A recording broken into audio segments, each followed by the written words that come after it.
Welcome in back to the Awakening Tide. This is Act 2, Session 7. Our adventurers left off back on Spera's ship, and they wanted to ask him questions. So, without further ado, you guys, what would you like to do back on the ship?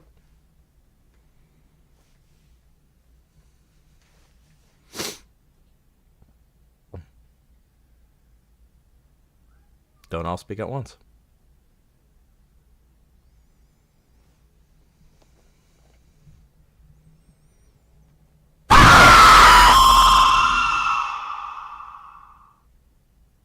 Going after the ambulance.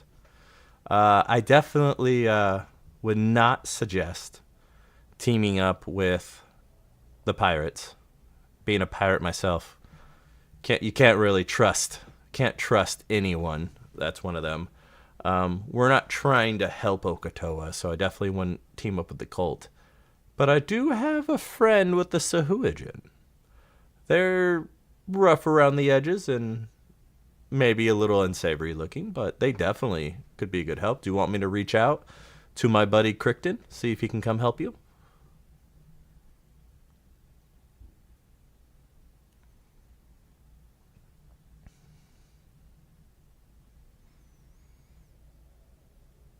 I mean, that's entire. I would suggest it. Friends are hard to come by.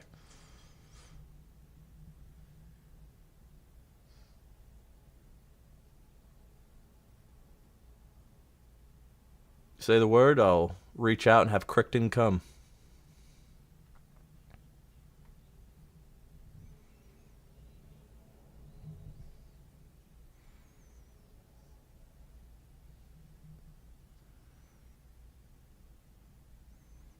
All right. I will send word for Crichton to get here. And Spera kind of turns over to a ghostly-looking raven thing and speaks a language you don't recognize, and it flies off to go give a message to receive his Sahuagin ally, which will take a minute. So, where else would you guys like to go with this?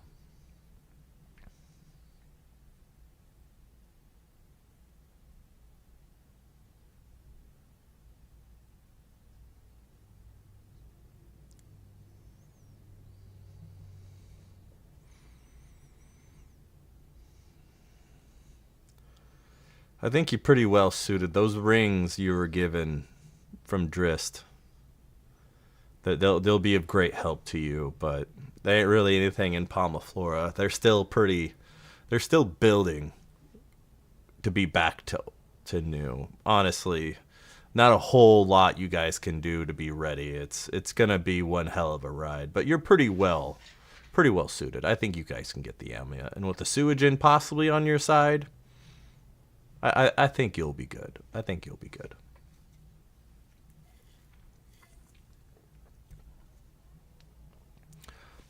They give you a +5 bonus to your saving wisdom throws. Basically, the madness fight, it helps with that.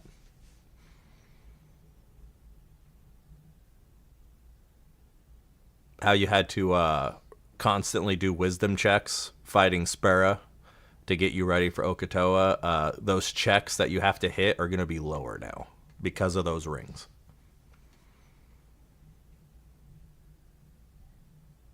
It was one of your wisdom.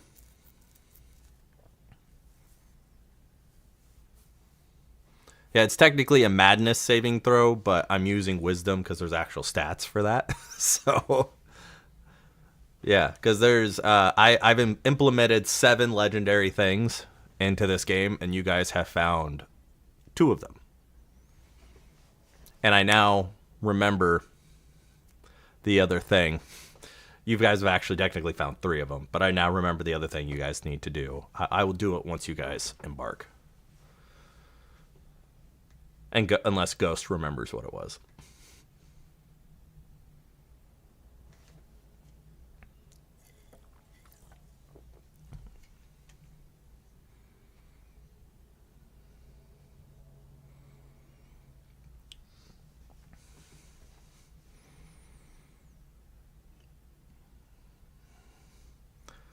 I have it. But first, a message was left for you with this box. So let me call upon Scourge for you and relay through me what he had to say. Sparrow then claps his hands kind of together in a weird twist and brings his hand out with a green circle, and then you see his eyes turn, and he kind of turns almost ghostly, and he begins to speak through him. My dear Lapoon, I am so sorry to have left you so soon. Before I met you, vengeance was all that consumed me. My whole purpose was to find justice for my family and my kingdom. I haven't felt the warmth of companionship or the desires of the body for a long while. But you stirred something in me, and my purpose changed. The more time I spent around you, the lighter the weight of vengeance was, and before long, I was smitten. Smitten with a desire to edify you and fight along your side to drive back that which was threaten our chance for a happy life together. Life can be cruel, though. In order to save you, I knew in that moment I'd have to lose you. I don't regret fighting for you, only that I wouldn't be able to hold you close afterwards, to embrace your warmth, to feel your gentle lips on mine once again. My dear love, I will spend my entire afterlife waiting for your embrace. But right now, you have a job to do. I have one last gift for you while you walk the mortal realm. A harpoon. I hope it brings you aid to when you need it most. I love you. I will wait for you. Be safe, my dear Lapoon. Come home to me, but not too quickly.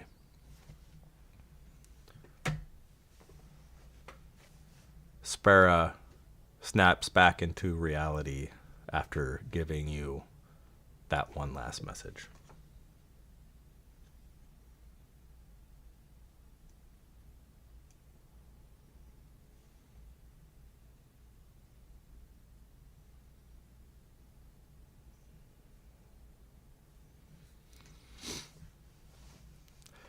Well, maybe this will help. Sparrow presents to you a box. He opens it right in front of you. Within it, the harpoon. He needed a little help with this. More of a favor, but this should do you well. And inside this box is a legendary harpoon weapon, the Heart of Glass. It was forged from the harpoon he got for you at Palma Flora and the dragon glass dagger that haunted him and gave him vengeance. It has a faint blue glow within the dragon glass that is your guys' beating heart and love. Along with this weapon, here are its stats.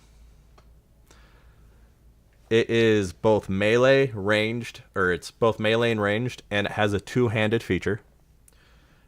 When you do damage, it is a 10 plus D6 damage. When it is on two-handed, if someone was to miss an attack on you, you get a automatic 1d6 damage roll as an opportunity attack. Its special ability is called Burning Love. When you attack, you roll a 1d6. If you roll an even number, it does fire damage, a 1d6 fire damage on top of the other damage.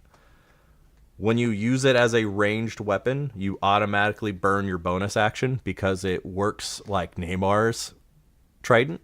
So it basically is a spear or a harpoon that has a mechanism to elongate it like a spear.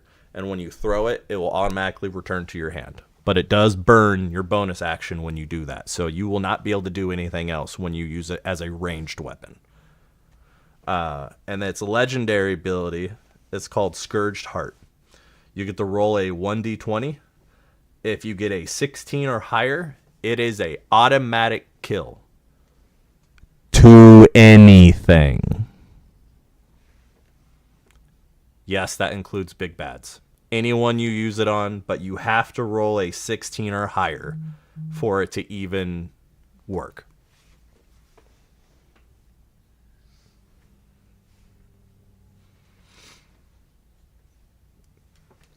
There's a picture in the chat. Yeah, with the picture of the harpoon itself, there's also a picture of the stats.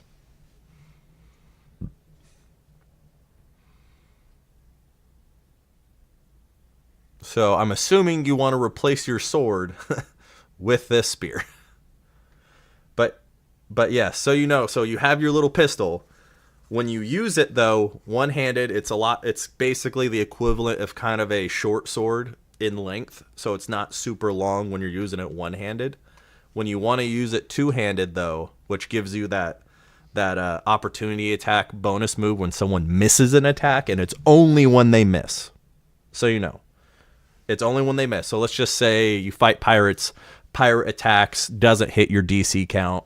It automatically will do the 1d6 as an opportunity attack. Basically, it's like, think of it as in you blocked it and then you use the butt end and smack him in the face. And you don't need to...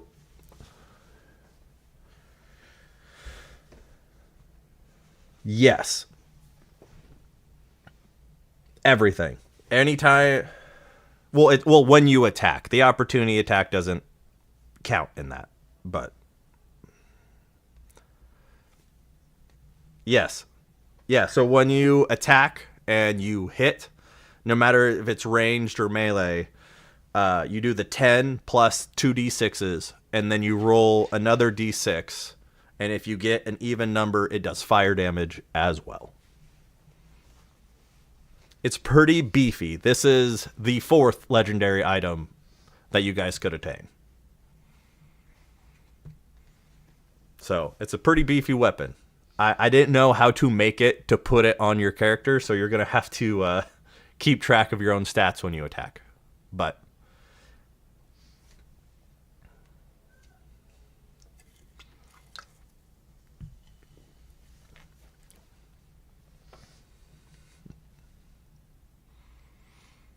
so yes, that was Scourge's gift to you with the help of Sparrow. Because believe me, B, you're going to fucking need it.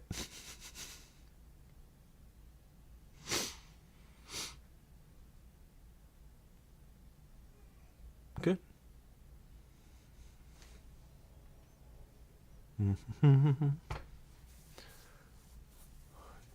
Do you guys have anything else you would like to talk about before you meet Crichton?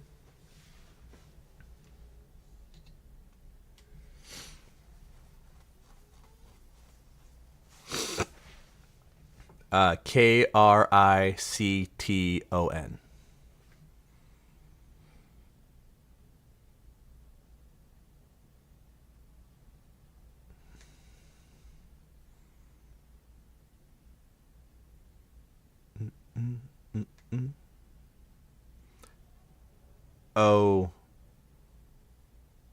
Octen.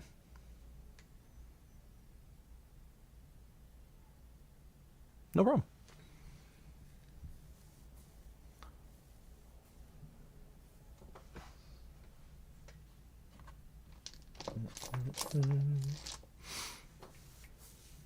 All right, does anybody else have anything they would like to do before I bring in Crichton?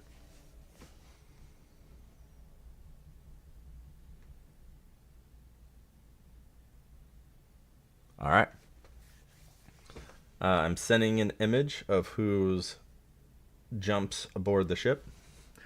After a couple minutes have passed, two Sahuagin climb up and jump over the side of the railing.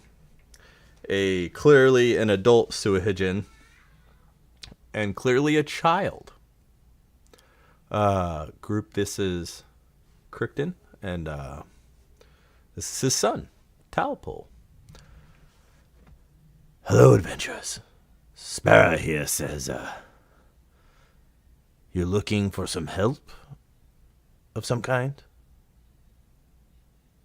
And after he speaks, the little Talpole, Oh, Uncle Bad, how you doing? Dad brought me along this time, because I couldn't miss seeing you again. Can I play with the thing? well, the thing's on, and he points over at Lagoon, is kind of his now. You'll have to ask them. Blue guy, can I play with Jelly? Please? I'll be careful.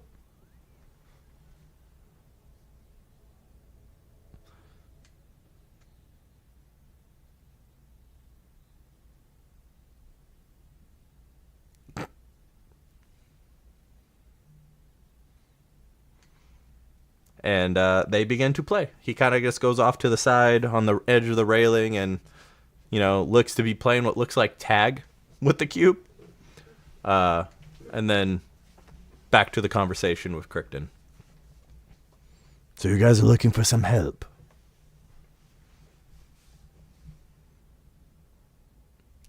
Well, I have to ask, because as Sahuagin, we're not fancy to being slaves again.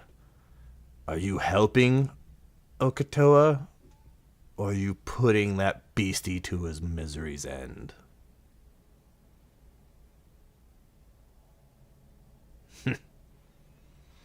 They're almost as crazy as you, bud. Well, you definitely have my help. As far as the rest of the Sahuagin, only time will tell. We don't really trust much. Being slaves for quite some time to that bastard makes you wary of others. I'm sure you understand.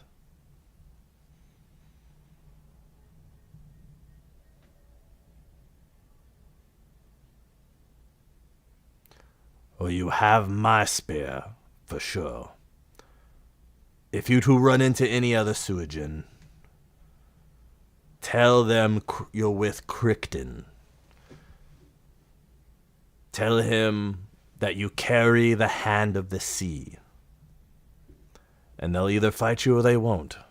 Like I said, we're a very untrustworthy bunch. But I'm going to go talk to my queen and see what we can do to help you further along on your mission. And he turns to Talpole. Hey, do you want to stay here with Uncle Bud while I go talk to the queen? Yeah, Dad. I'll stay with Uncle Bud. I'll be fine. He'll protect me. And Sparrow kind of looks over. Yeah, I guess I'm a babysitter. Okay. All right. Adventurous. I'll be back as soon as I can. Be careful. And Crichton goes and long dives over the side of the ship, off to go talk to the queen, his queen of the Sahuagin, to see if they will give you assistance.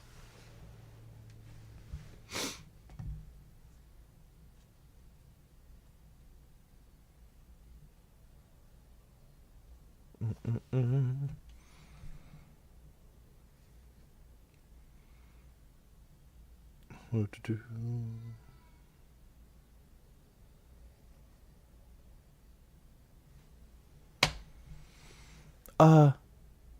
My mom died a long time ago. I never actually met her.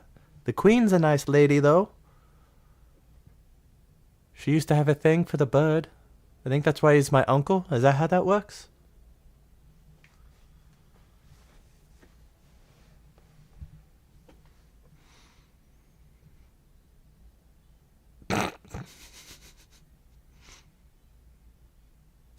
He just goes back to playing with the cube.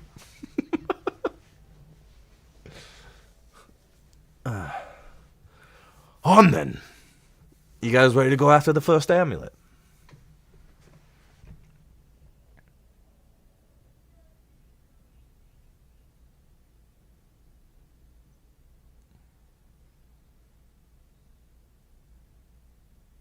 Oh, he's coming with you. Sparrow's babysitting at the moment. Yeah, don't worry. Sparrow, as you ran into in your fight, is not, the weakest thing in the world. The kid will be safe. But all right, so we will be setting sails for the first amulet. It is located in region of the water. It really doesn't matter. So you're gonna go set sail. Meanwhile, Sparrow turns to Ghost. Hell, here's your potion to help you with this madness. And he hands it over to you.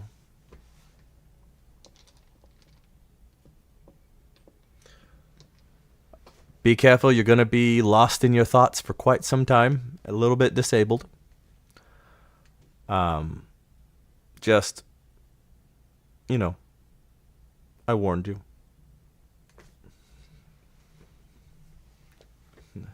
Well, if you want to be able to use the magic that comes with it, you'd probably want to drink it now before it's too late.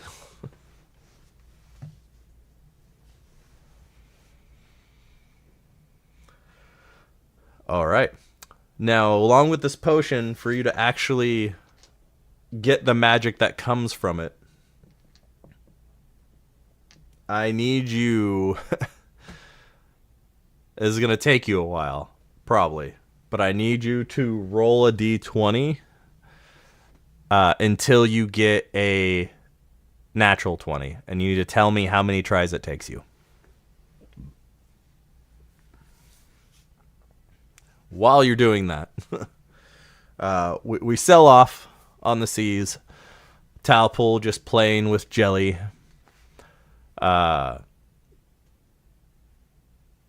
Not really normal sea travel. You guys are traveling in the other realm, mostly to deter yourselves from being caught in the open water.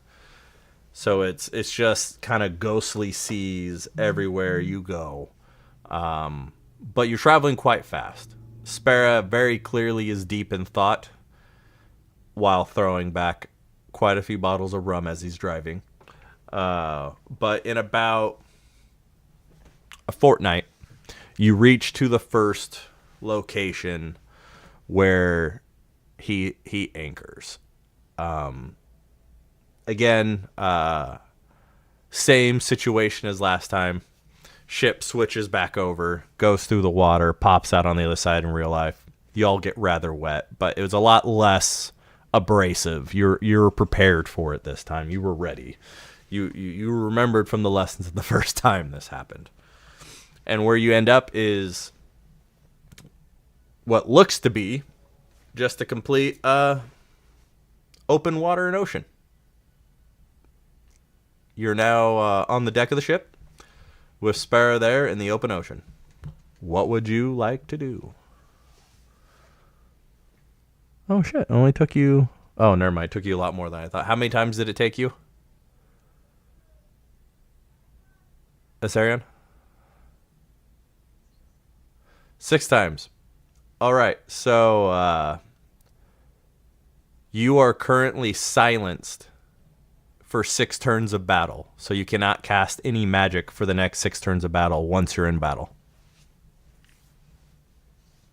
So when you fight, you only have your physical things. You cannot cast your magic. Because I believe you're a wizard, right? Yeah, you're a wizard. So you can't cast any magic right now because you're silent.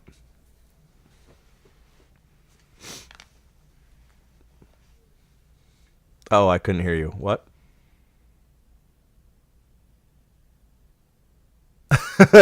Yeah, exactly. You're basically inner mind battling with yourself to fight the madness to prepare yourself for Okotoa. And yeah, the number of times it took you to get a D20 was basically going to be how many times it's going to take you to snap out of madness. So technically you're silenced, but you're in madness for those. Like, you just can't use your magic for 6 turns. That is all. That's the price you pay to drink this bottle.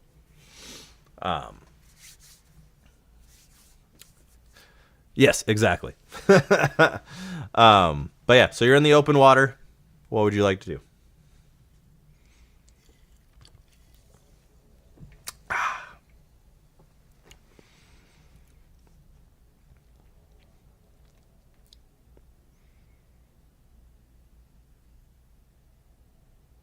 As you look around, there's absolutely nothing around you. It's just open water, but it's the spot marked by the map.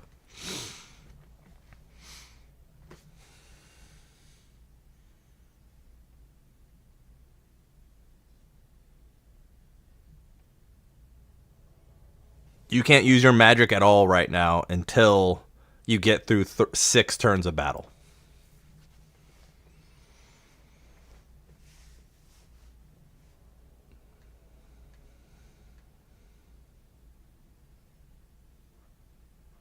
Just open water all around you. For the moment. Hint, hint.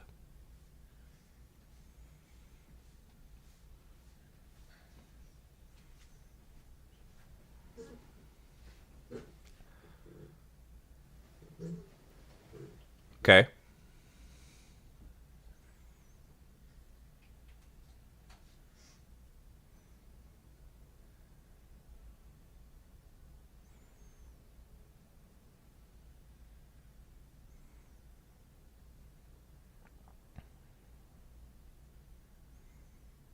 All right. You do such, and you see quite a bit of water life. You can't quite see all the way to the bottom because you are in the ocean. It goes pretty deep. But you see pretty clearly down. It just looks like a normal spot in the ocean. Nothing really to see here at all other than normal water.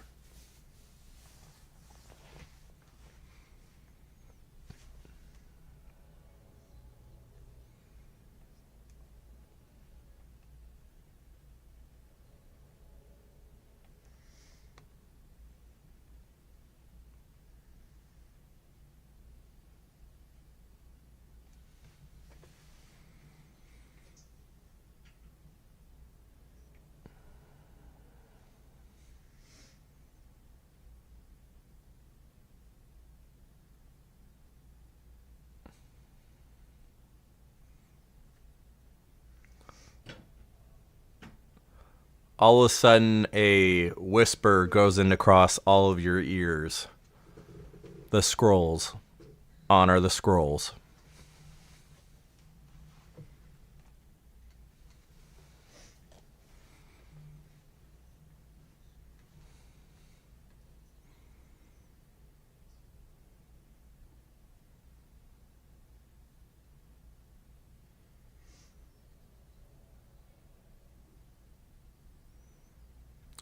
So the scrolls are still one map right now.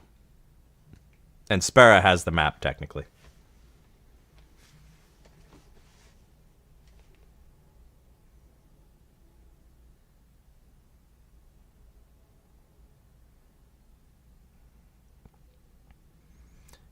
Just where it's marked. Hint, hint, how did you get the scrolls?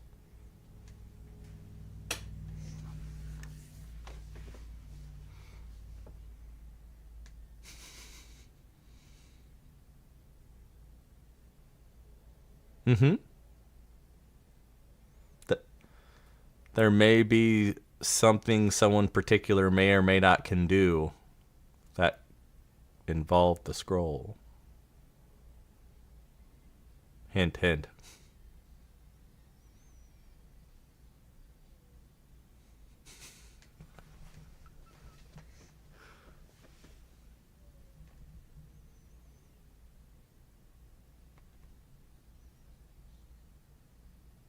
Do what? Do you guys remember who got the scrolls and the rules behind the scrolls? All right, when you guys were answering the riddles of the scroll, the only person who could read the scroll was the one who answered the riddle.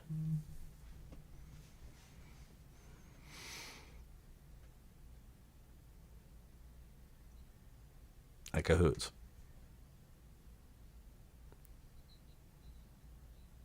Mm-hmm.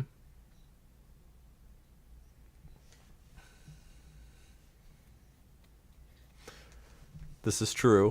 Who answered the first riddle?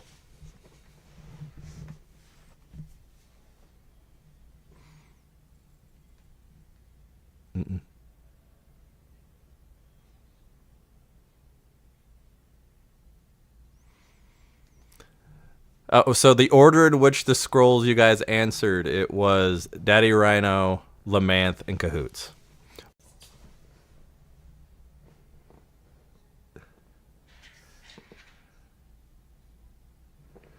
You look at the map, and you see the marking that you're in the right spot, but it's curious why there's nothing around you. Maybe a check of some sort by someone who answered the first riddle might find something in the water. Yes. Give me an insight check.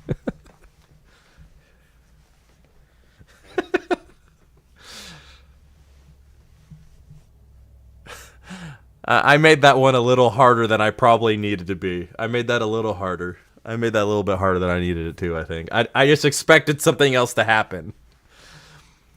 You begin...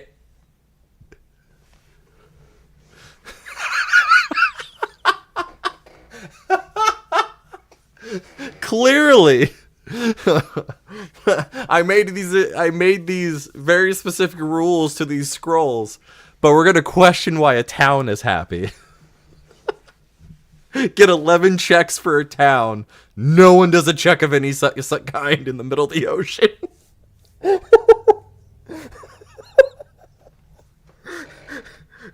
I'm sorry.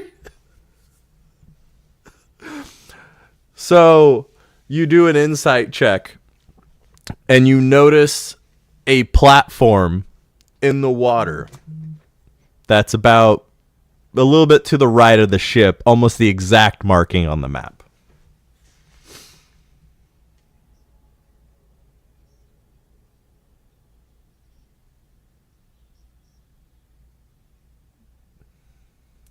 Everybody else looks and realizes they can't see it. Only you can see it.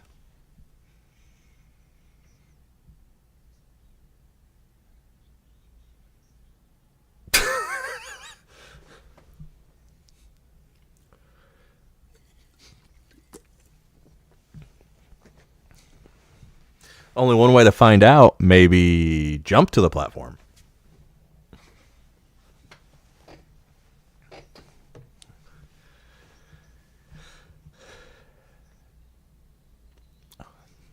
I need an acrobatics check, please. No.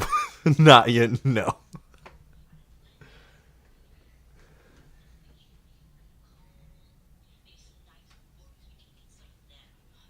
You do exactly what you said you do, so complete your little flip.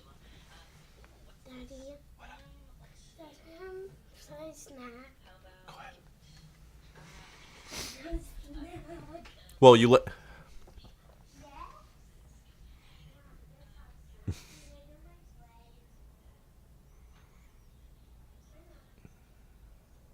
As you're standing on the platform, it disappears and you fall through it. And now there's just a hole there that everybody else can see that you fell into.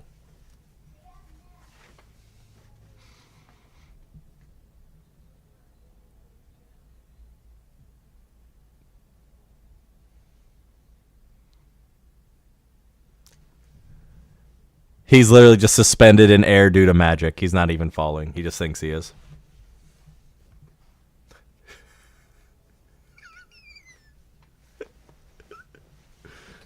Sparrow walks over to the side, looks down.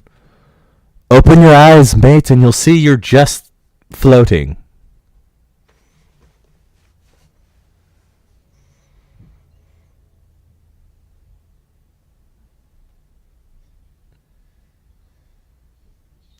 Would anyone like to join him into the door? Perhaps a snacks. Okay. I'm assuming you're all following. because that's where the amulet is.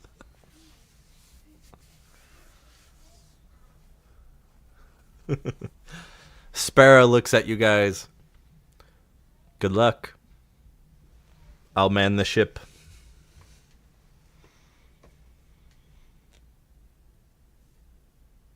No, Jelly's staying with Talpole.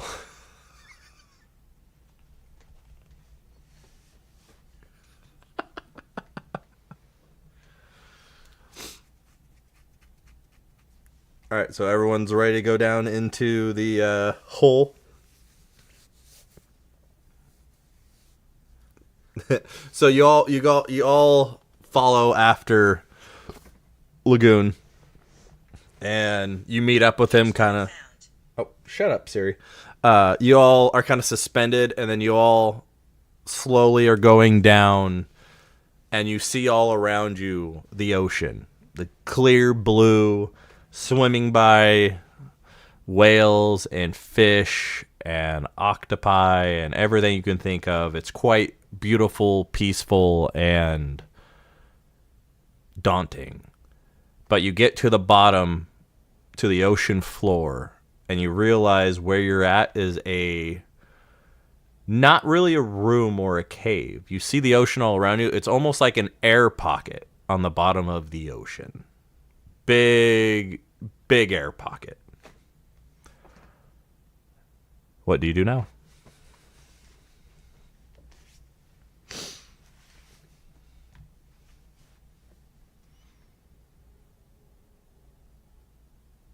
Go ahead.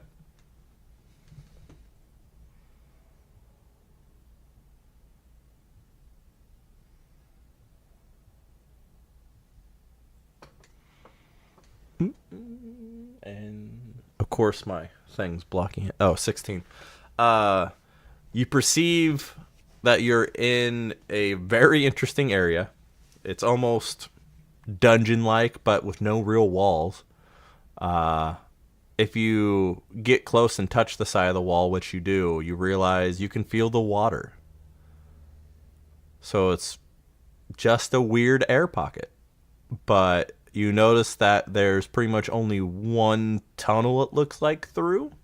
That clearly doesn't have water. It's just kind of led by the sand. But it doesn't seem very unsafe. It just seems unlikely.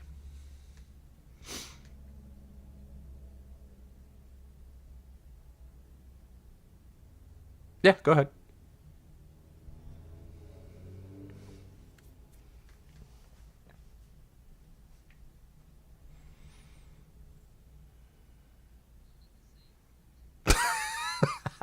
It's all right.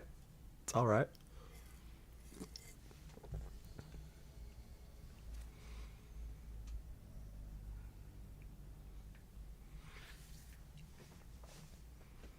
Oh, you got the same thing anyways? You notice that the tunnel goes quite a ways, but you can't quite make out what's at the end of the tunnel, but it seems like it goes for quite some time.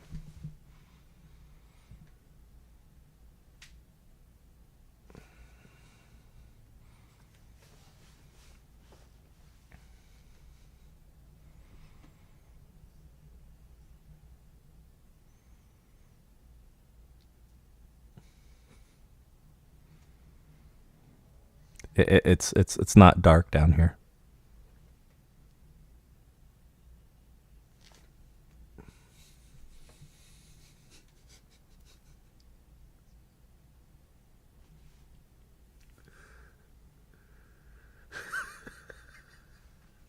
There's a gas leak.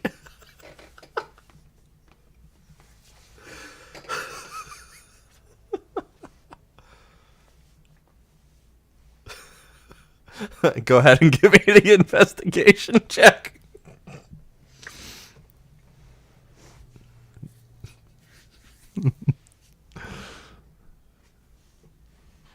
So the fish kind of are swimming around and see you guys and are slightly startled on what the hell is going on.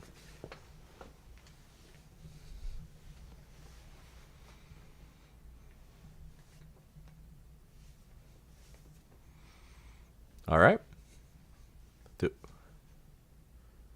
Yep.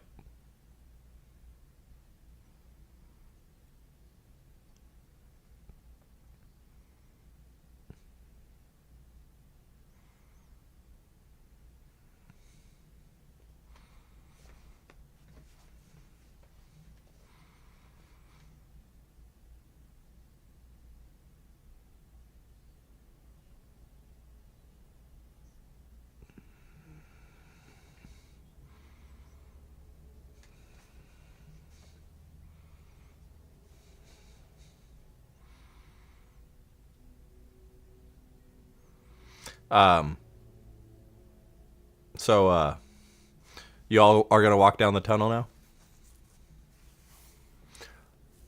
All right, I'm going to need a emphasis roll from Daddy Rhino.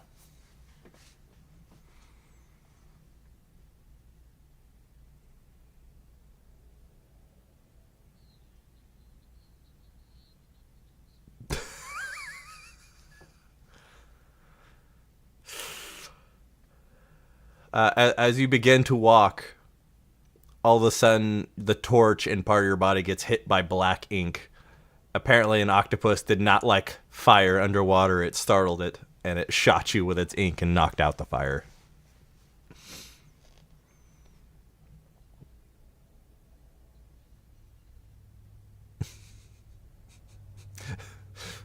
But other than that, you guys proceed to walk down the tunnel quite some time. And very interestingly, you see the ocean life truly evolve around you. It's almost like you're looking into the sea itself, giving it an eyeful, which is interesting. But you reach to the end of the tunnel to a big open room, and then you see in the center of the room, on a rock, an amulet. The amulet you're seeking. What do you do now?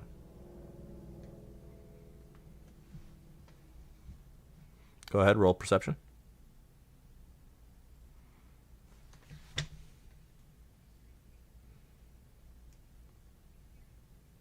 There is no booby traps.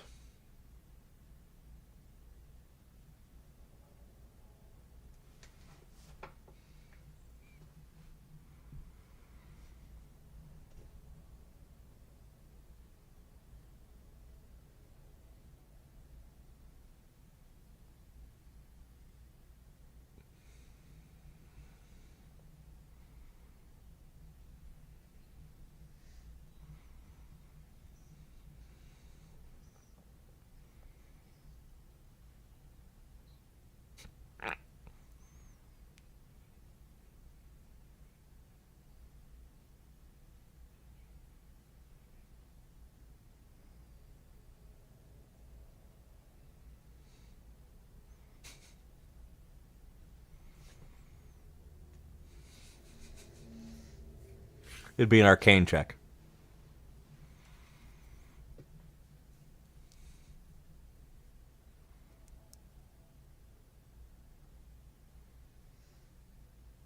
All right. Would you like to cast Detect Magic? Yeah, you don't have Detect Magic, Max.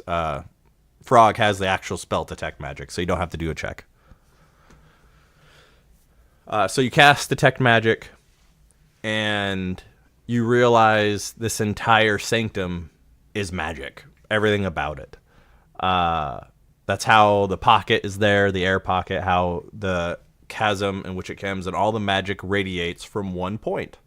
The amulet itself is radiating the air pocket that's under the ocean. And that's the only magic you detest coming from the amulet.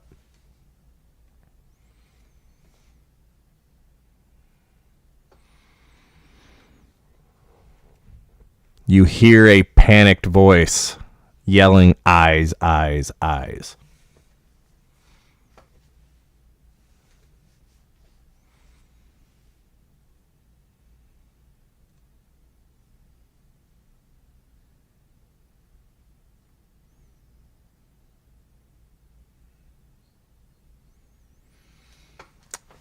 Coincidentally, after you ask if you see anyone, a Suijin pops in behind you in the tunnel. The picture's in the chat right now. Big, burly looking motherfucker. Not clearly as nice looking as Crichton. And he starts walking towards you.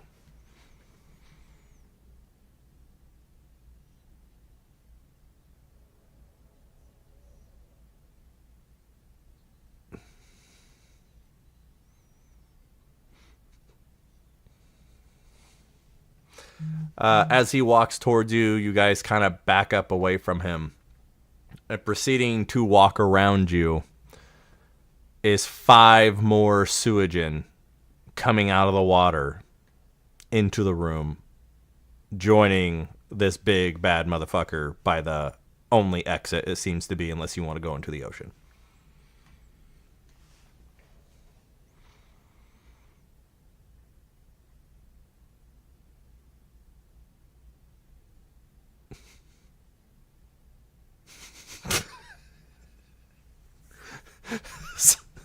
Sorry. The big one just hisses and snarls at you. No words.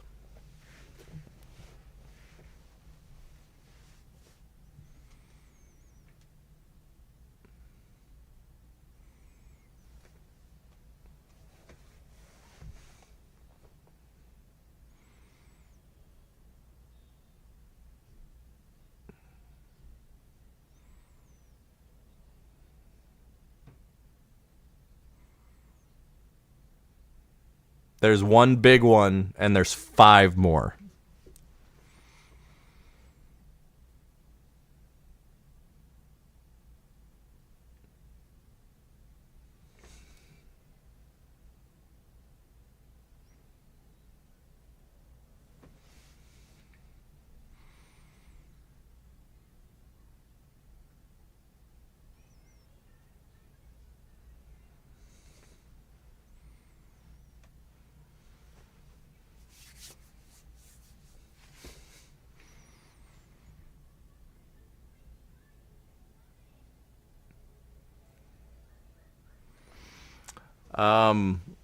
You perceive that they're not very friendly. They seem very angry, upset, and threatened by you.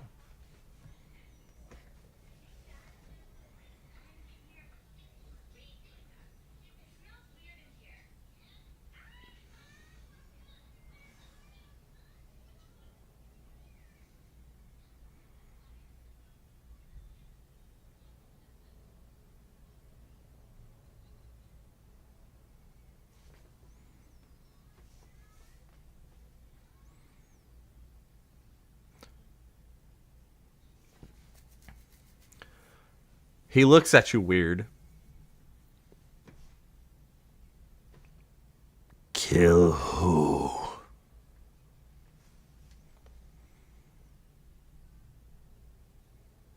The minute he hears that name, he snarls, looks at you again, puts away his club. Kill him?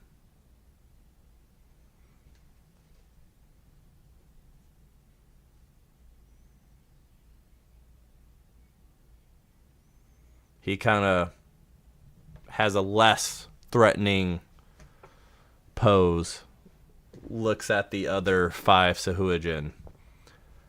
And as this happens, coming out of the water to your right is Crichton, pretty much out of nowhere, panting breath. And he starts speaking a language you do not recognize. He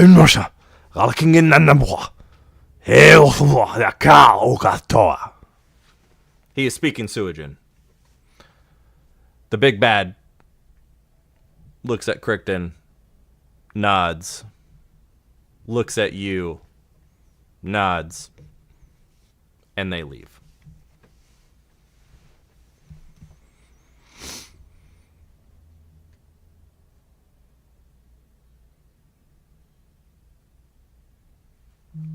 Crichton looks at you. I told you. They don't trust anyone. You got to think like them. You're lucky you're alive.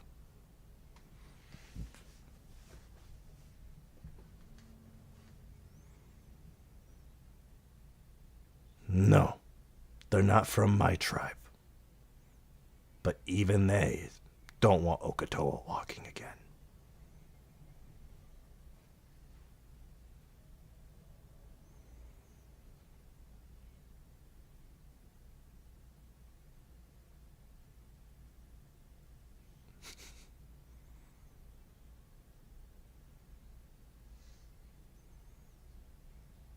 All right. You walk over to the amulet. Can you give me an emphasis roll, please?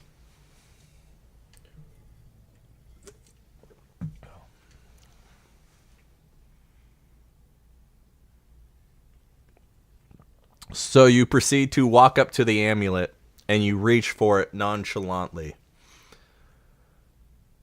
And the amulet glows red and hits you with a beam, knocking you all the way to the tunnel entrance. And you take 5 damage.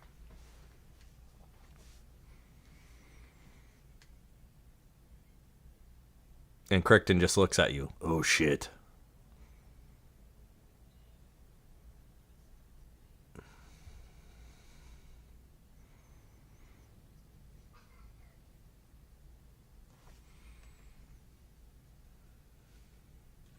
Give me an emphasis roll.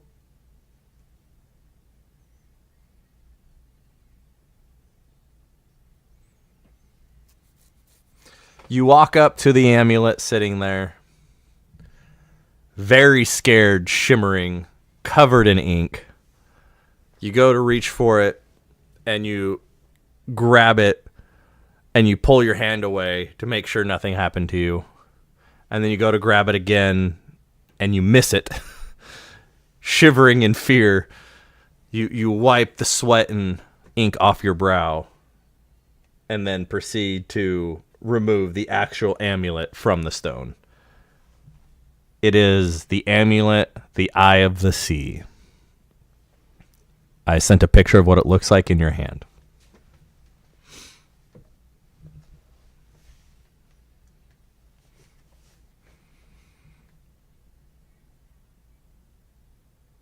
All right. Nothing happens. You put it on.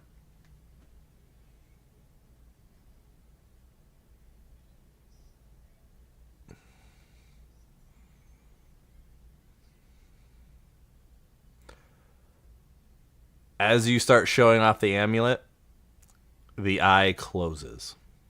And you start to feel air. The water around you is starting to recede back into the pocket. The amulet has turned off its magic.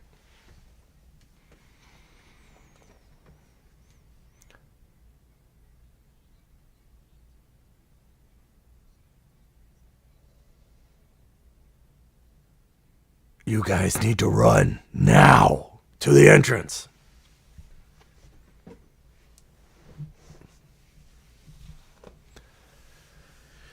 You all proceed to run back to how you got into here.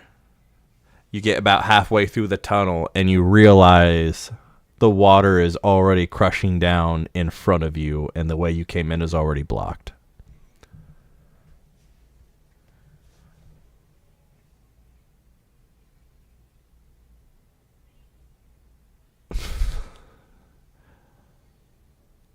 As the water surrounds you,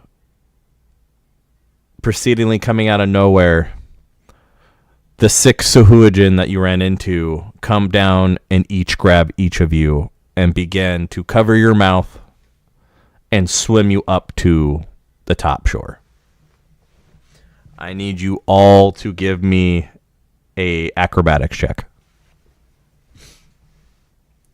No, acrobatics, athletics, sorry.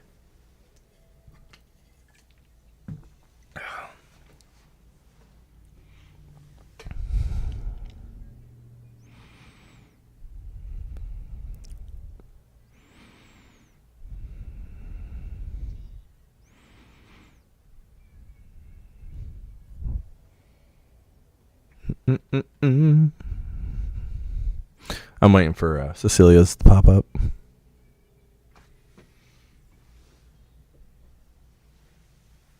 That works too. 15. All right. The Sahuagin all grab you and help keep air in your mouth by covering it with their fishy-like hands, and they start swimming very fast up what looks to be miles and miles of water. You're all holding your breath pretty well. Anita struggling the most at the moment, as well as Lamerl. But they get you to the top, where you all burst onto the top of the ocean, gasping for air because it seems like you all almost passed out. Sparrow comes over to the side of the ship. Oh, who's your friends?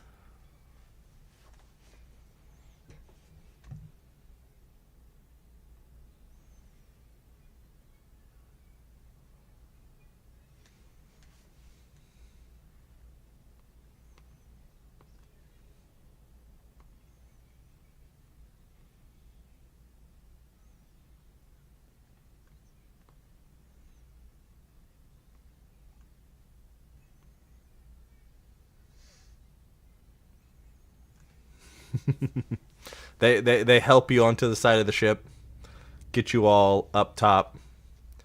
They all nod, give a shoulder press in Crichton's direction. The big one rubs Talpool's head, and they all proceed back into the ocean.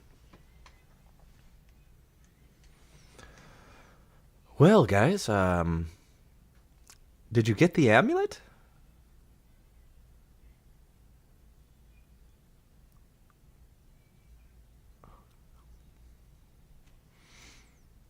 It looks like a rather charming necklace. You might want to put that somewhere safe.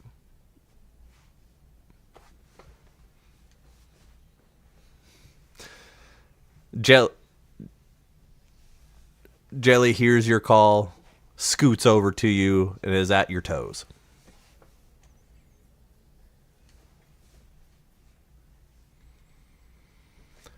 You place the amulet on top. It proceeds down into the center. Good, you remembered.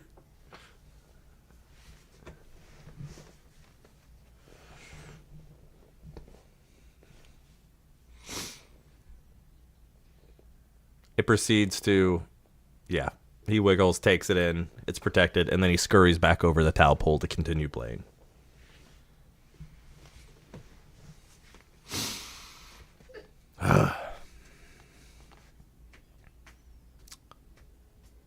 Well, that went better than expected. I'm not even friends with those guys, but I'm glad they understand the importance of your mission.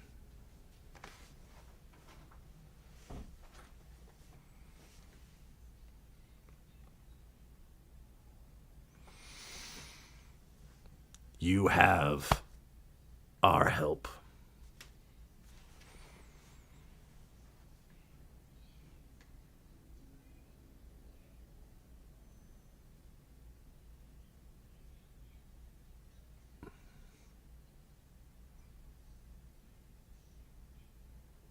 I doubt it. There's a lot of greed and power-hungry people in this world. Us Suijin, as you just saw from that other tribe, just want to be free.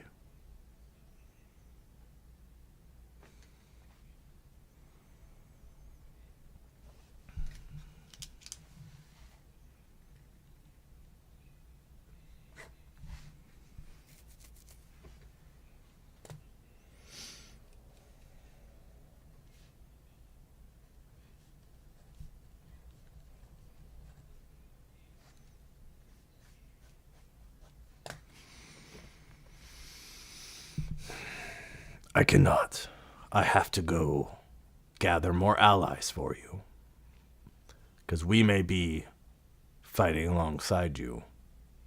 Others surely will not. But I wish you good luck. You're in good hands with the bird. I'll be in touch. And then he proceeds to go to the side, jumps off the edge into the water, and off he goes. Sparrow looks at you guys. Well then, you made a friend. Maybe you'll have a chance after this anyway, after all. Takes a swig of his rum.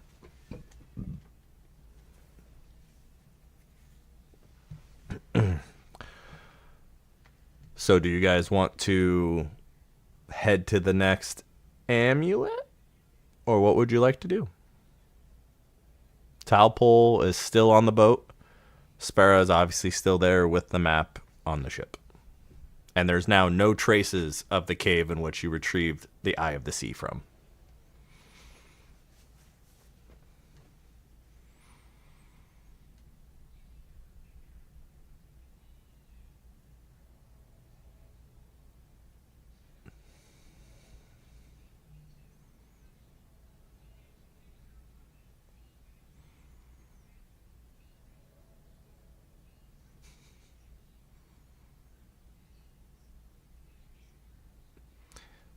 I'm his uncle. Well, his dad's busy now. I'm his uncle. He's safe here with me. And as he says he's safe here with me, he turns off and sees a ship sailing towards you.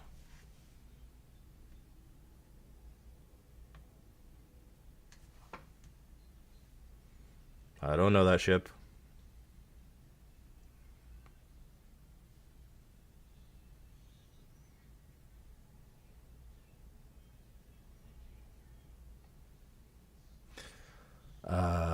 We could try, but considering we're facing it currently and anchored, it's going to be rather hard.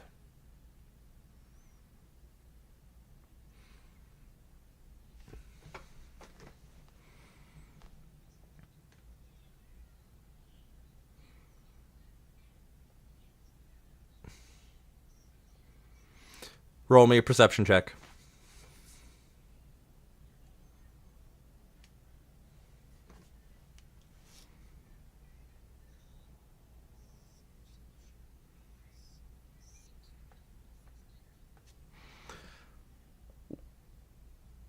What you see of the ship that's heading towards you at a great pace is now in the chat.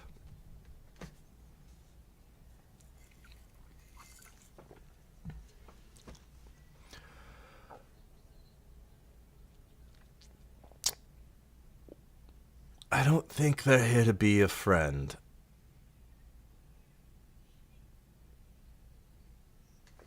All right, roll for perception.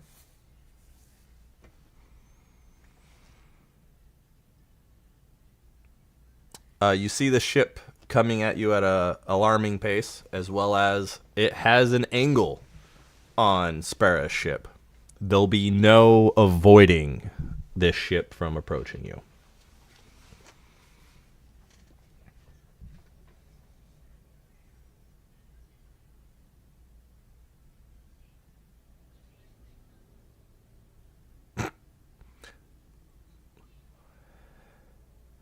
It's about 200 yards away. So pretty close at this point.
All right. So you throw down. Oh, go ahead. Oh, I was gonna say you throw down the whirlpool as the ship is going into it. It takes 13 damage to the hull, but it's going so fast, it's kind of gliding through the whirlpool, and it's gonna come out the other end. But it is definitely damaged.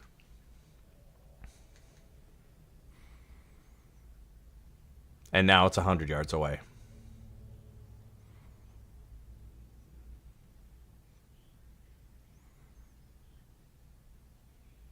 Okay.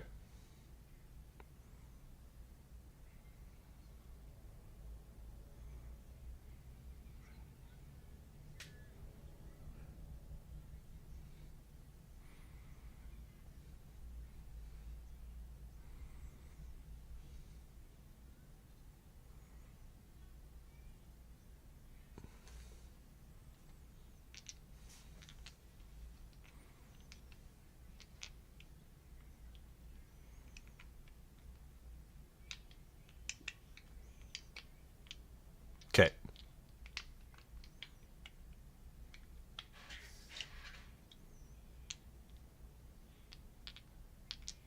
Okay. All right, and so you're going to hit it with the tidal wave as well. And what is the strength save that the people on the ship have to make? Okay.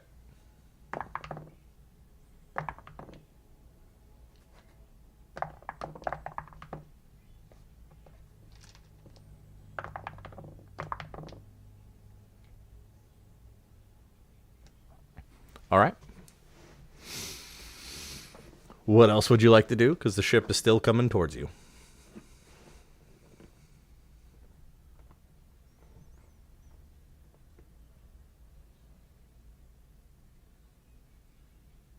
If the ship reaches you, I'll tell you what happened to the people on it.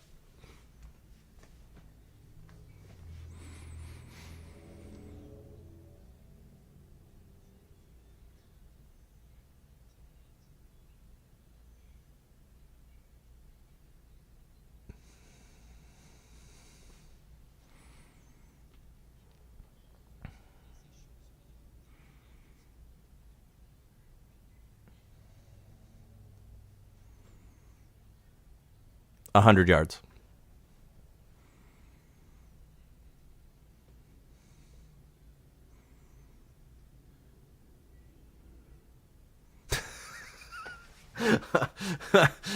You're making me do too much math.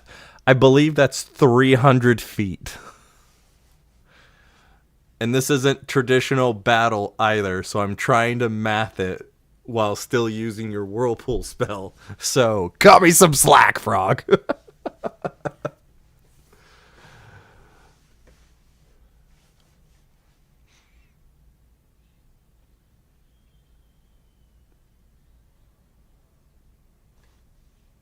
Okay.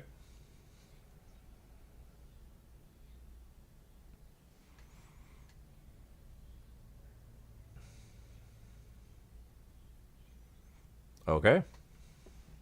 The trench is created.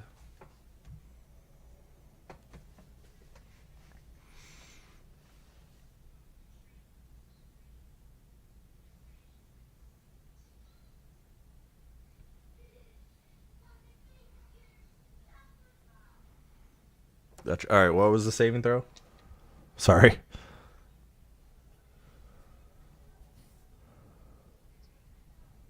Gotcha.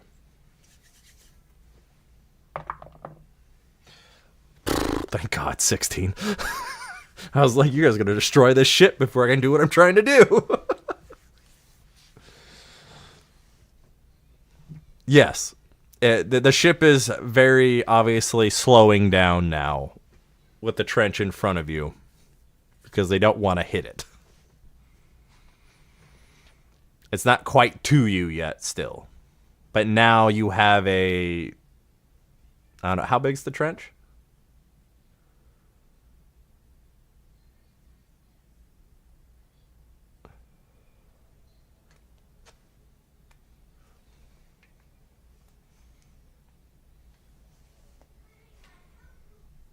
How wide? Oh, okay, 30 feet. Okay, cool. Good. Now I know. So it's basically... We're good now. All right.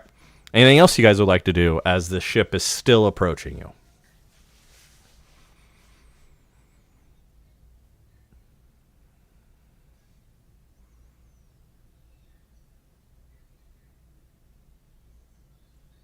Maybe. They're still. I would say they're 100 feet from you, 70 feet from the trench.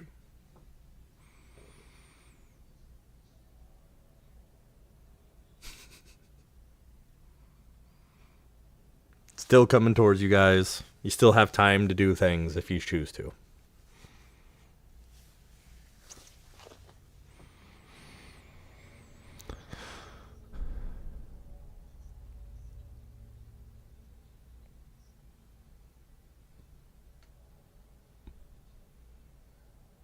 I mean, he has a dagger, so.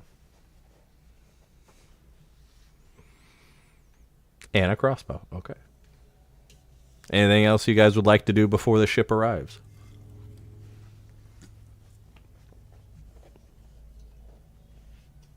Cast what? Oh, so you guys can walk on water now?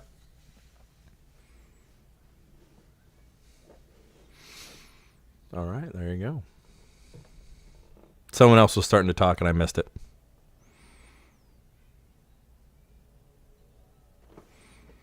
Ah, okay.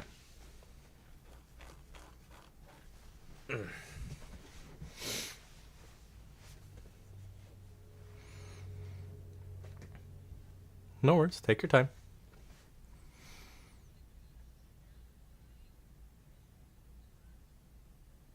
I don't know what that is.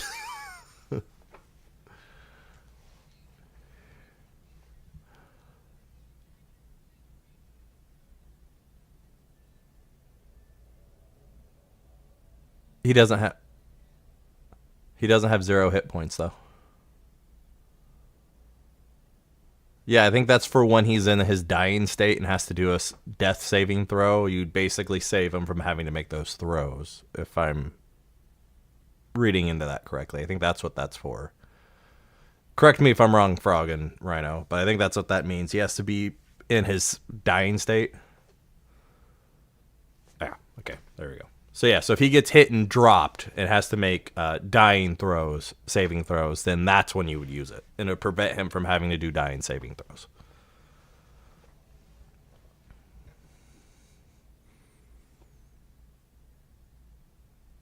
All right, anything else before the ship arrives?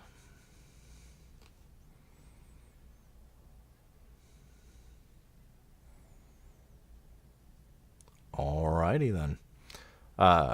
The ship gets to the trench and begins to starts turning its port side to kind of face long ways towards the ship. Spera looks at all of you. Well, looks like you're gonna have to prepare for a fight here.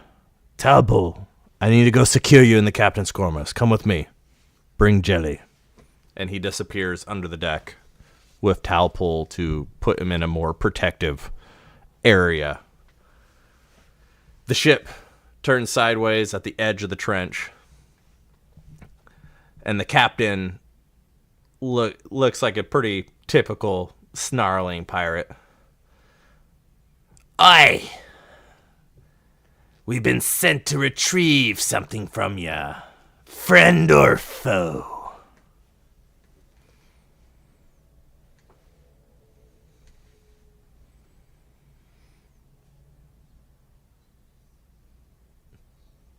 Money. I'm just an errand boy, though. I was sent by the pirate Roberts.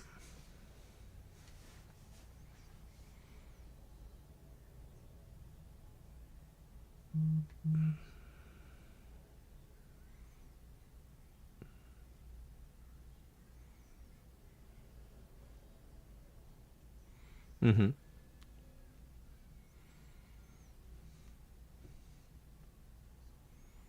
Would you know the pirate Roberts? Give me a history check for pirates.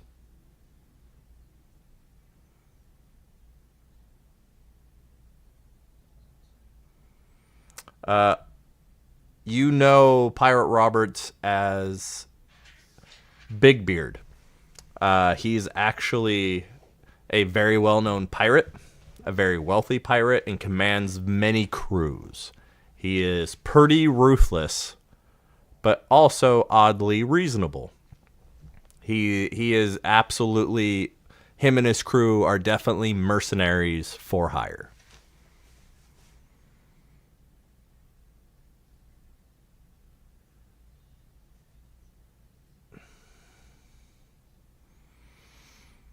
He's offering me money to bring back some form of jewelry that he said would be at this location.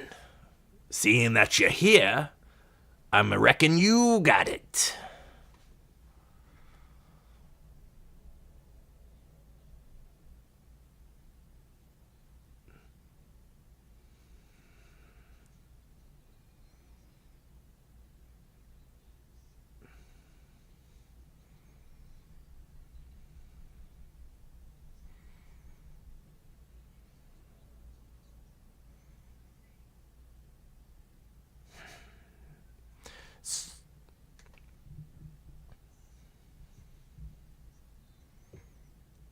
All right, give me a deception roll, I guess. I guess that would be a deception check for me, wouldn't it?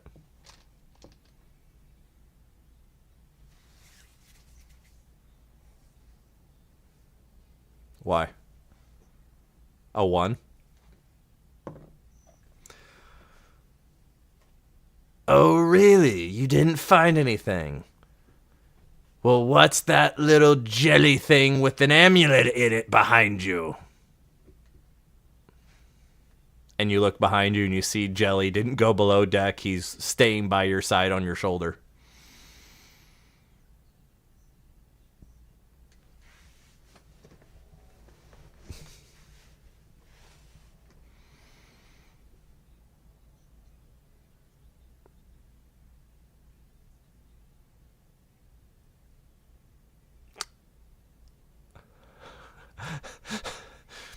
Yar, you lied to me once, you're probably lying to me again. And that cannot be allowed. And him and 4 other pirates swing rope and board Sparrow's ship. The other 3 pirates on the ship do not board you because they failed their strength checks and got knocked overboard by the tidal wave. Now you proceed to have the pirate captain and 4 other pirates in front of you at the head of the deck. Roll for initiative.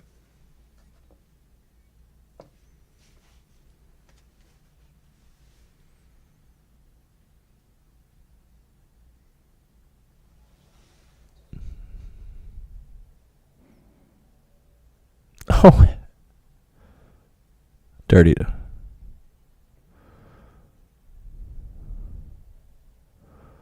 19, 2020, 19,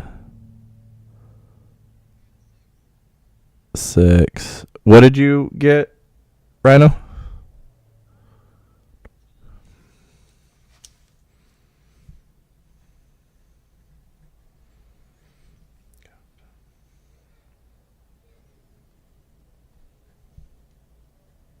Four.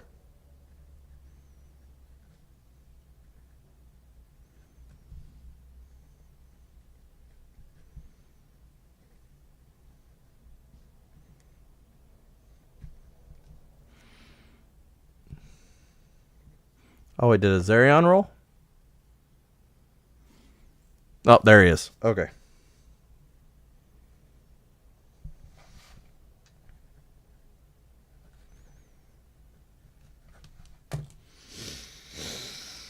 All right. All right, so we have the order. First one up is the pirate captain. And he turns right away to Lagoon. How dare you lie to me? And he points his gun and shoots it at you. Does a 19 hit.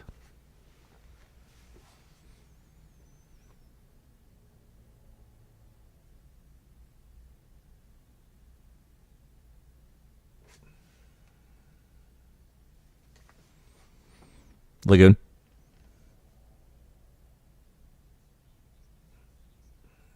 All right. His pistol is a 5 plus. I don't know why I was holding that one. Plus 1d6. He does 9 damage to you. And he uses his bonus action to reload. You should have full health.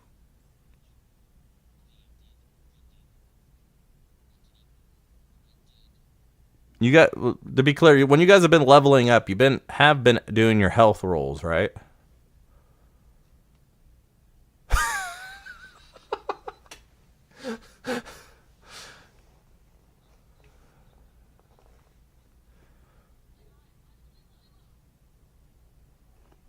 All right, quickly.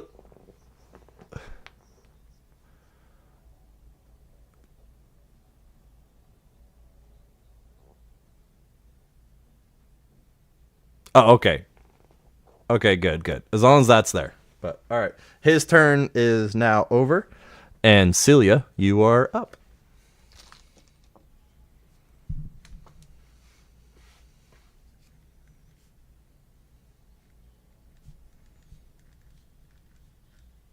They're all roughly, I'll say, 20 feet from you.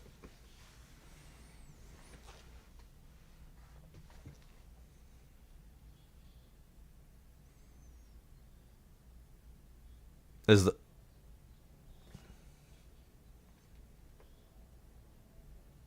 all right? They got a 9. They did not pass. I'm gonna say that's Sailor 2 or Pirate 2. So he is now entangled.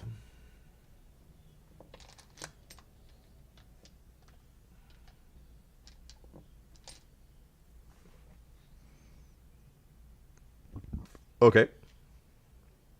All right, your turn's over. Maxie, you're now up.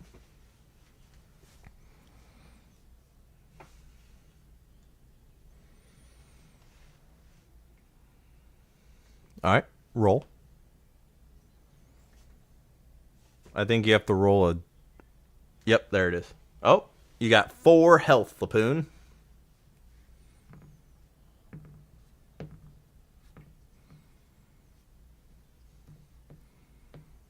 And I think that counts as your bonus action, doesn't it?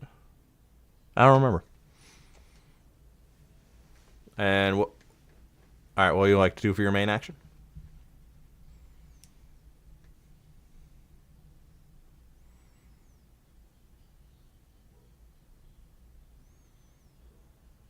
Okay. Who are you moving forward in front of? I'm just going to say they're all lined up in a row horizontally, so you can pick whoever you want. And Pirate 2 is the one that's entangled right now.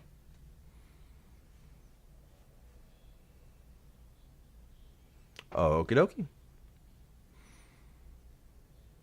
And you still have your action.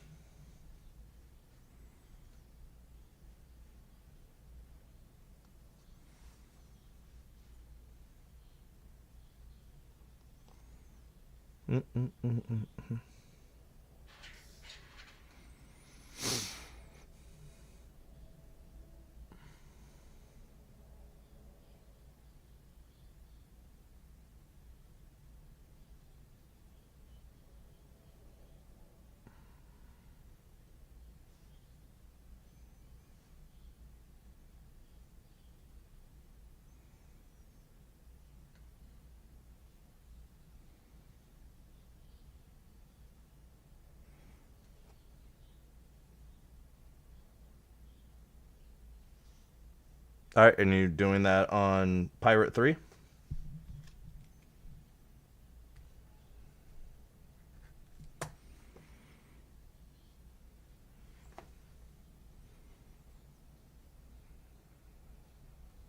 All right, what's the check?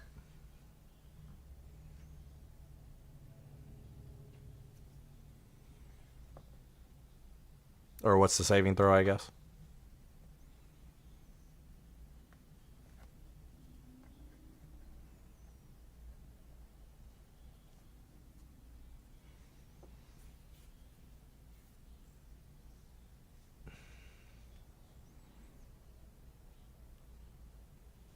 Oh, so there's no saving throw?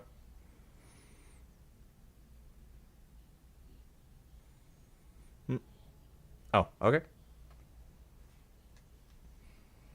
All right, now it is pirate number one's turn.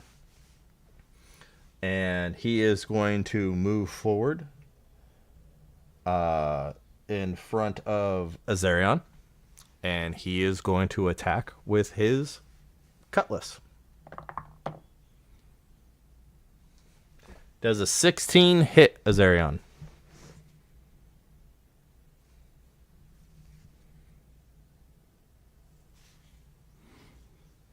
It's your DC. What's your DC number on your player card?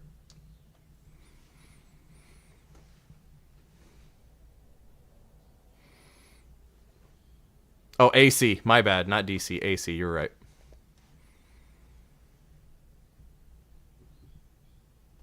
All right. So I hit. You take 5 damage.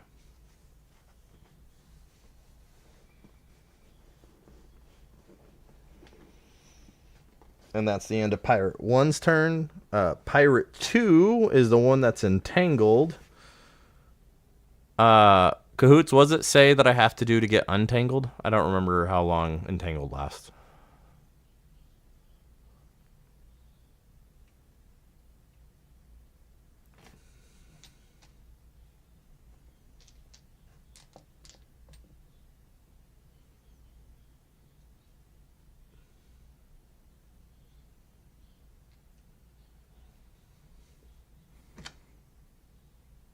Okay, what's the DC again? Didn't you say it was 15?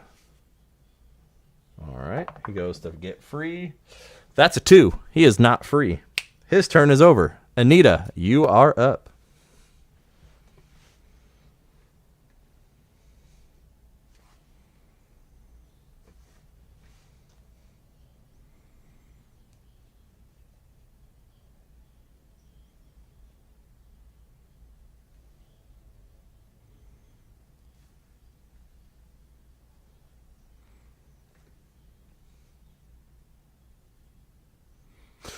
That's going to be hard. All right. And that's everybody. So. Oof. Oof. All right.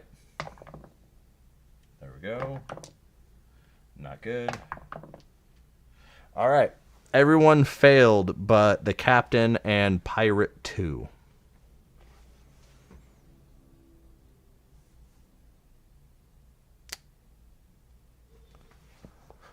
Tell me what happens next.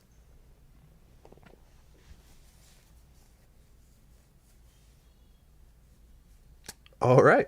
Tell me what happens to the 4 who failed.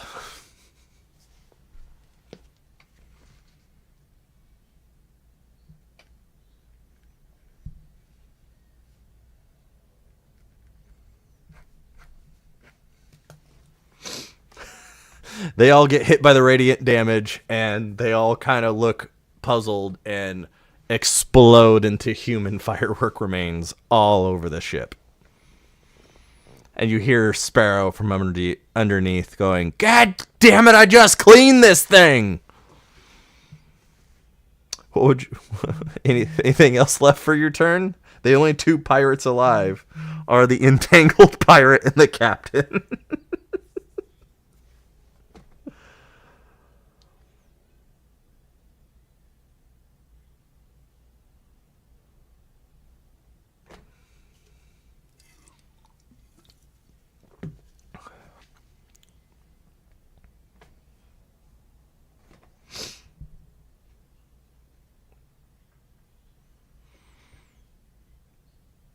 All right, roll for it.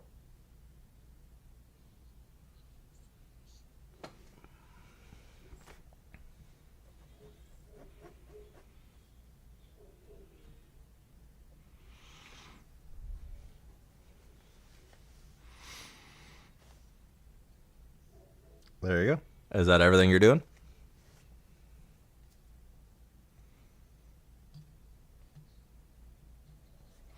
All right.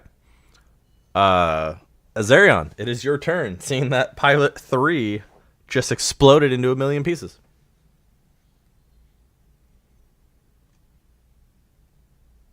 The pirate captain and the entangled pirate. Pirate captain doesn't look very much phased. He just looks pissed off. The entangled one looks in very, very bad shape.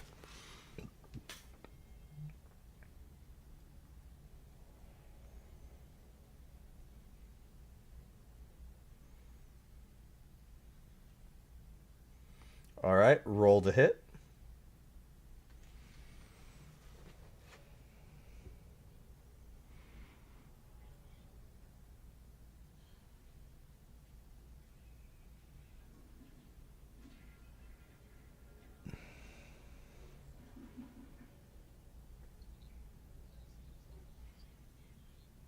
No, you just roll a d20. And that's a hit. Go ahead and roll for damage.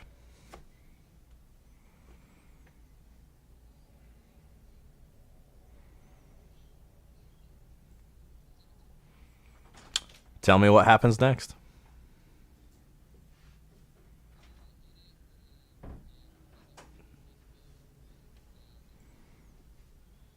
And the pirate just stops struggling in the entanglement and slowly dies. And also, you hit your weapon attack for the damage, not the custom d20. It didn't matter anyways. That guy had literally half a health left, so so he was gonna die no matter what you did in damage.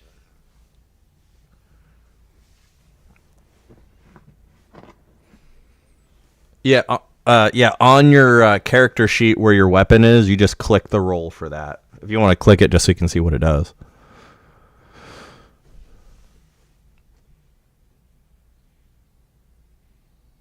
Is your crossbow equipped? I don't think you have it equipped.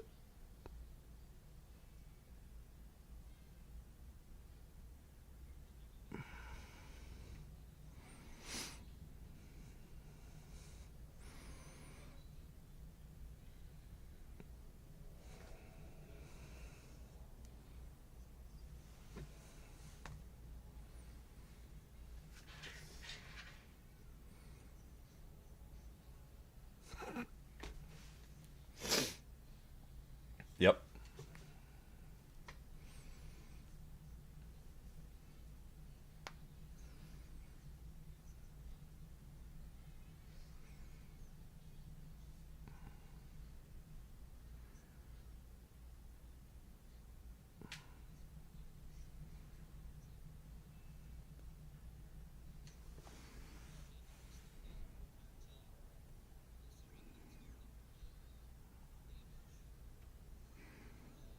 Seven.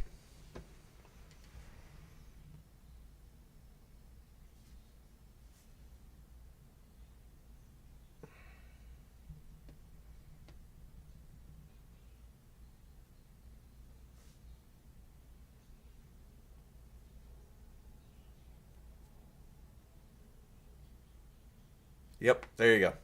Hit the button to see if it actually does the damage, so we can make sure we see it, just in case.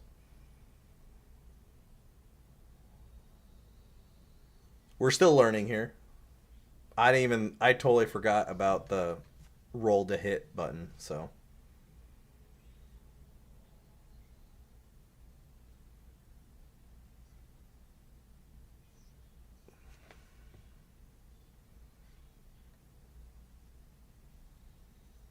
There you go. Yeah, that's to hit. Yep. Crossbow to damage. Boom. There we go. Now we got it. All right. You killed him. He's gone. All that's left is the pirate captain. And you're up, Lamrel. 20 feet.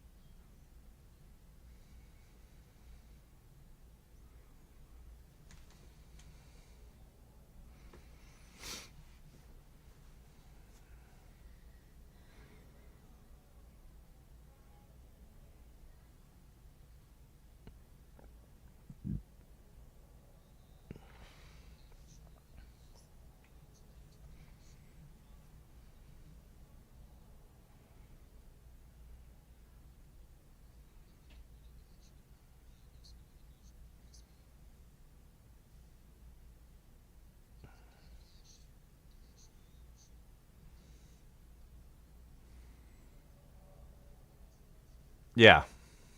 Yeah, you can just move up to the captain.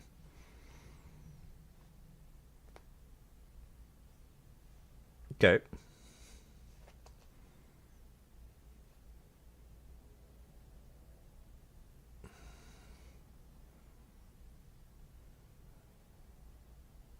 All right. I'm going to roll a strength check. I can't remember. What's the strength check for push? A push? Or athletics check? I don't remember which one. Okay. You go to push him, and it's like pushing a brick wall. He doesn't move. He rolled a 19. Kind of just looks at you funny.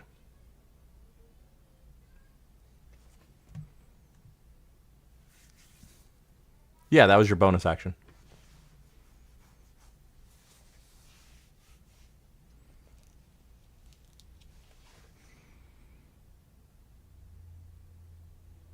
Okay. All right, roll to hit. Nope, that's damage. There you go. Yep, an 18 definitely hits. Do you want to keep your 5 or do you want to roll for damage again? Go for it. I'll let you because it went out of order. You're good. 7, a little bit better. He takes that spear off the chest. You miss his heart. You kind of more get him in the left shoulder. And all you seem to do was just piss him the fuck off. Arrgh.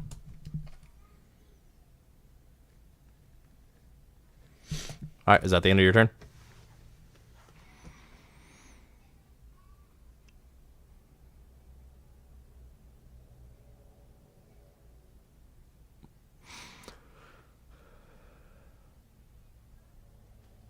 No, there's not really anything else. You used your bonus and your action. Not really a whole lot left you can do. But the pirate's pissed off. I may not get that amulet, but I'm taking one of you with me. And he uses his ability Double Strike, and he approaches Lamaril to hit her with... It's his turn.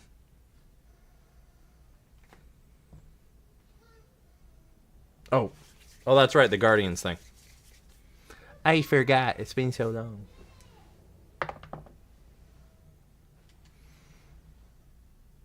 I rolled 15. I don't know if that is successful or fail. I don't remember who the tie goes to. Oh. Oh, thank God. I was like, God damn it.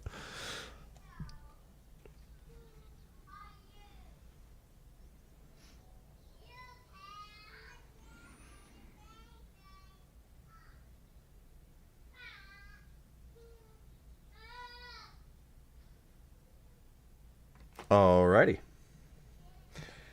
He doesn't look in good shape, but he's still extremely pissed off.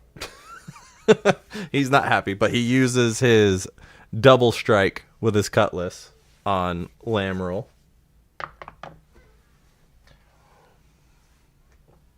And he definitely hits with a 20. A nat 20, I think. All right, no, that's not how that works with those. Does a 20 hit?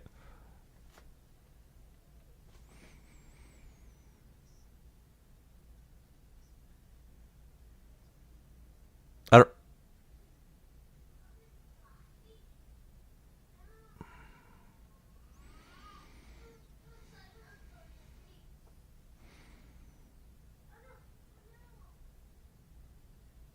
I also don't remember how the nat 20s actually work on hits. I don't remember.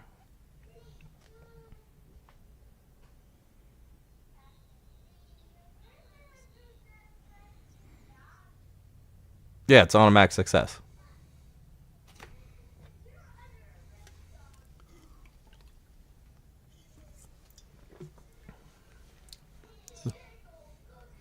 Nope. It is just him.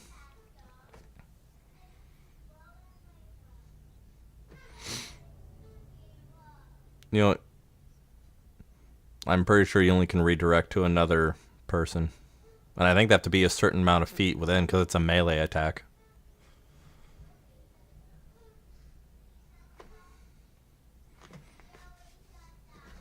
I mean, you could direct it to whoever has the most health, which I think is you.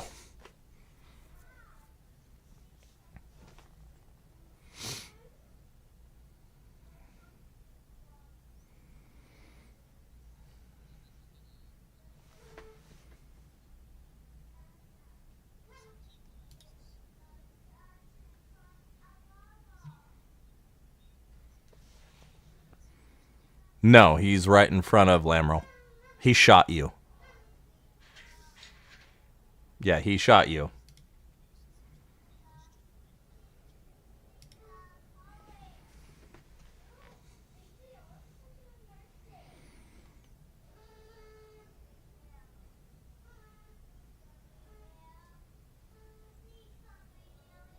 Well, deflecting doesn't back you. What does the ability say?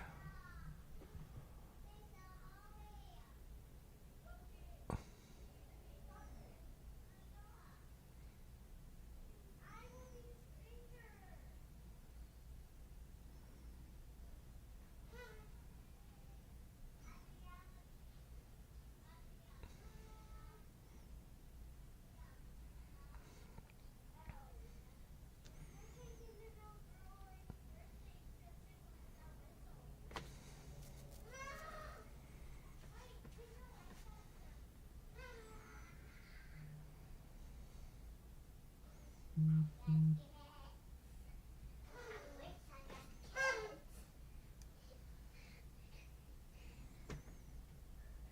I like my whistle.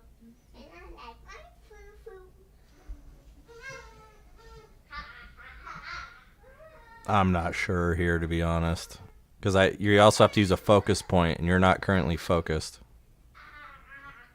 I think that means you have to cast that ahead of time, don't you? I'm not sure. This is where my noobiness.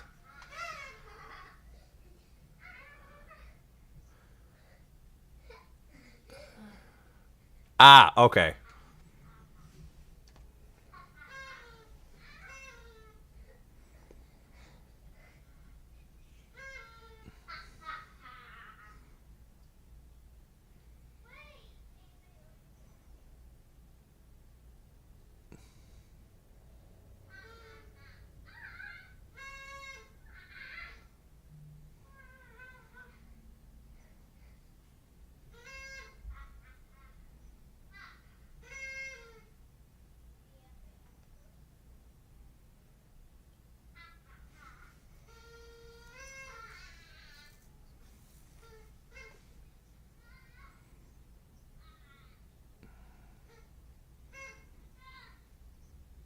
Yeah, so you have to.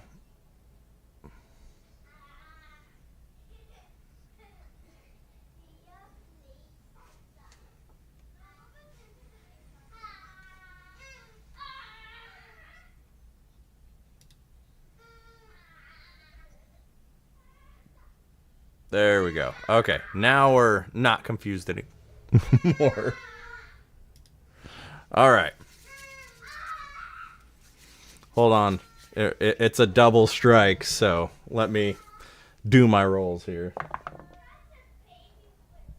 And I rolled the wrong thing anyways, so hold on. I mean, if you want me to do a D20. I don't think you want me to do a D20. Where is it at? Yes, it's that one. Okay.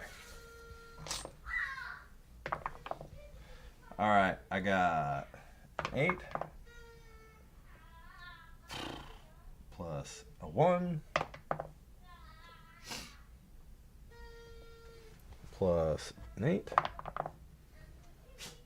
8, 16, 17. 20 damage.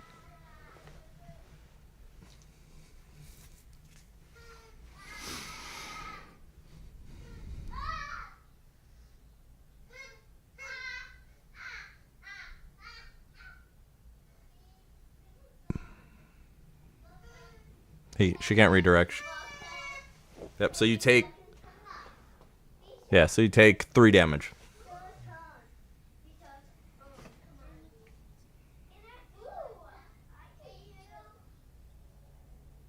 But did you die?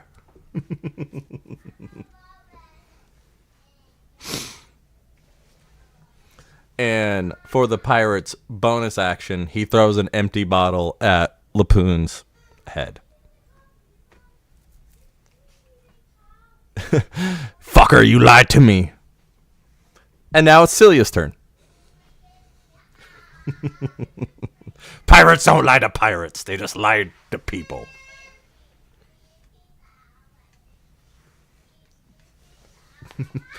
I lied to you when I said I was coming back. Sorry, go ahead, Cecilia.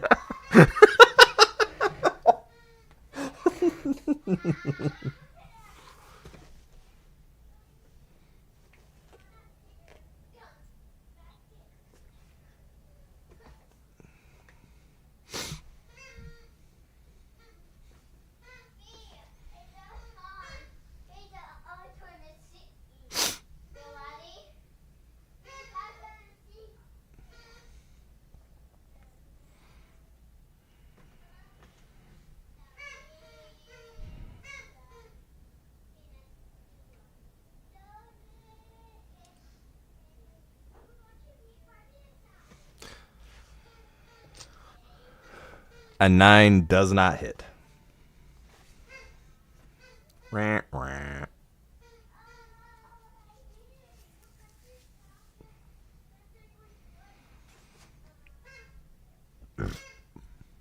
Excuse me. All right. Maxie, it's your turn.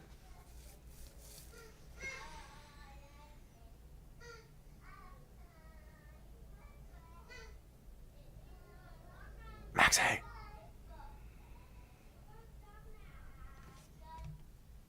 Okay, just want to make sure you're here. I didn't hear anything.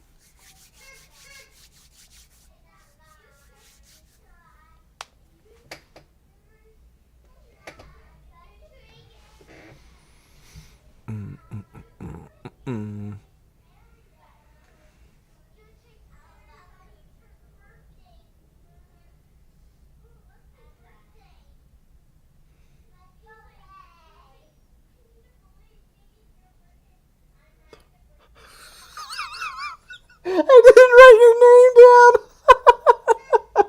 You didn't have a turn.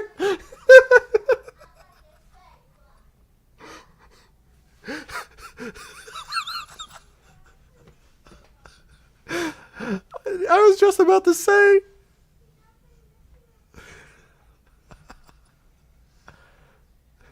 My bad.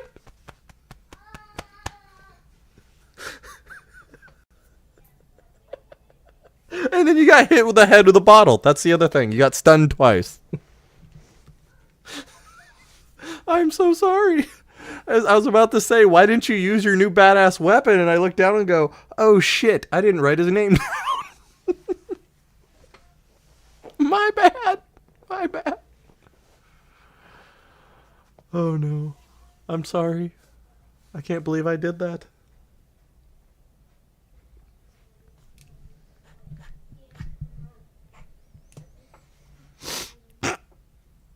Okay.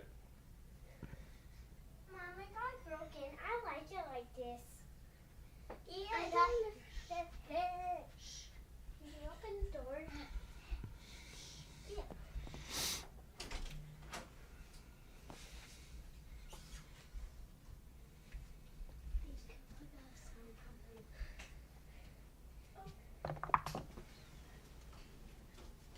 Oh. 18.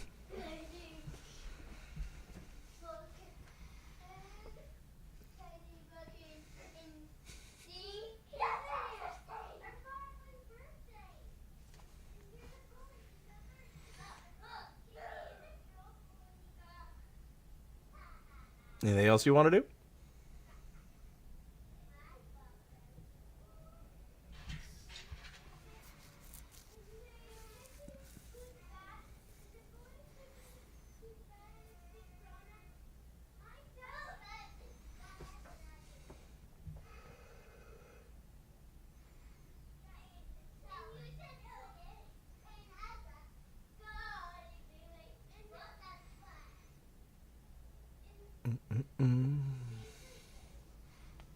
Okay. All right, Anita, it is your turn.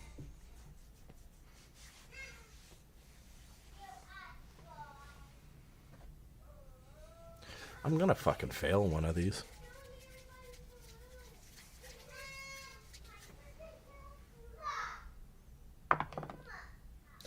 Not this time. Nat 20.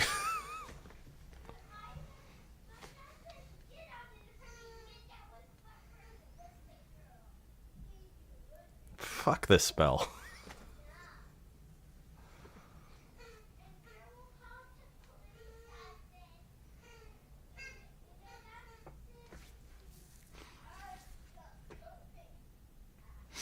Tell me what happens next.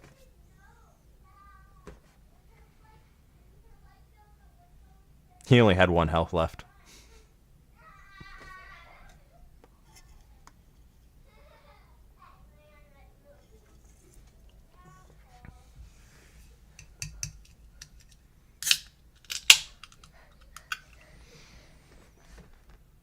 And as he hits the deck, he explodes to the radiant damage. He is now gone. All right, you killed all the pirates. They are all dead. Sparrow comes back on deck with Talpole. He just looks directly at Anita. Did you have to make a mess of them?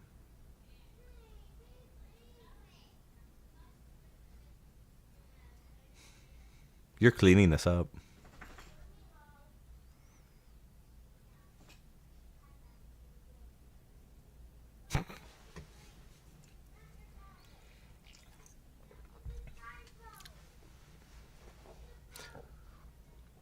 And he turns over to Lapoon.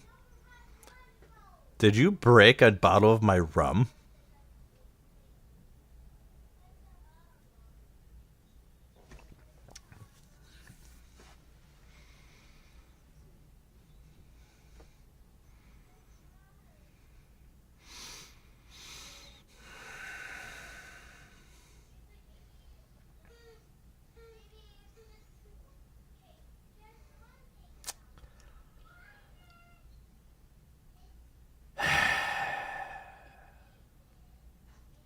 Fucking adventurers. No respect for my boat. Did you find what you're looking for, Frog?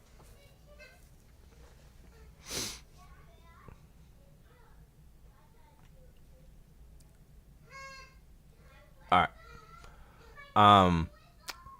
So the fight concluded. You killed all the pirates.